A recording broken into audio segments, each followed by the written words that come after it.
സാറേ 30 കൊല്ലം എനിക്ക് ഇനിയും സർവീസ് ഉണ്ട്. സാറിന്റെ കൂടെ ഞാൻ ഉണ്ടാവും. സാറ് പറയണ എന്ത് ജോലി ഞാൻ ചെയ്യും.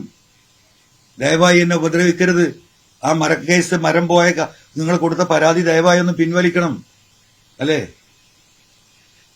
എന്തെല്ലാം ഇട്ടെറിഞ്ഞു ഞാൻ. എന്റെ ജീവന് വല്ല സംരക്ഷണമുണ്ടോ?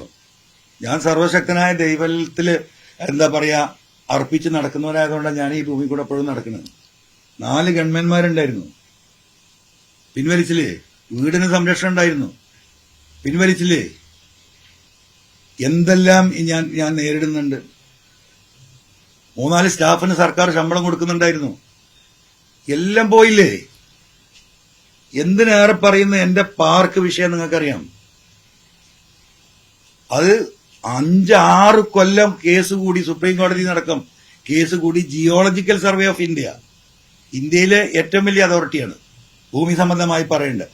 ആ ജിയോളജിക്കൽ സർവേ ഓഫ് ഇന്ത്യ ഇവിടെ വന്ന് സർവേ നടത്തി ഇതിനൊരു കുഴപ്പമില്ല എന്ന് പറഞ്ഞ് കേരളത്തിലെ ഡിസാസ്റ്റർ മാനേജ്മെന്റിന് റിപ്പോർട്ട് കൊടുത്തിട്ട് ആ റിപ്പോർട്ടിന്റെ അടിയിൽ ആ പാർക്ക് പ്രവർത്തിക്കാൻ ഫംഗ്ഷൻ ചെയ്യാൻ ഡിസാസ്റ്റർ മാനേജ്മെന്റിന്റെ മന്ത്രി കൂടിയാണ് ബഹുമാനപ്പെട്ട മുഖ്യമന്ത്രി. അദ്ദേഹത്തിന്റെ ഒരു സിഗ്നേച്ചർ മതി.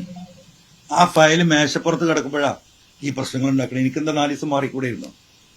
4 ദിവസം കഴിഞ്ഞിട്ട് എനിക്ക് പറഞ്ഞാൽ മതിയായിരുന്നല്ലോ. ആ ഒപ്പിട്ട് വാങ്ങിയിട്ട് ഇനി എന്താ നഷ്ടപ്പെടാൻ ബാക്കി? ഈ കാര്യങ്ങൾ മുഴുവൻ നമ്മൾ സഹിക്കുകയാണ്. 28 കേസുണ്ട് പി വി അൻവറിന്റെ പേരിൽ. അറിയുള്ളത് എങ്ങനെ 28 കേസുണ്ടായത്? ഈ ഗവൺമെന്റിനെതിരെ പറഞ്ഞ് ഇറങ്ങിയതിന് ശേഷം ഈ പറയുന്ന ആർക്കെങ്കിലും ഒരു കേസുണ്ടോ? ഒറ്റ കേസ്. പി ശശി കൊടുത്ത തലശ്ശേരിയിലെ കേസ് വിചാരണ ആരംഭിച്ചു. കഴിഞ്ഞ 17-ാം തീയതി എനിക്ക് പോകാൻ പറ്റിയിട്ടില്ല, ലീവ് കൊടുത്തിരിക്കുകയാണ്.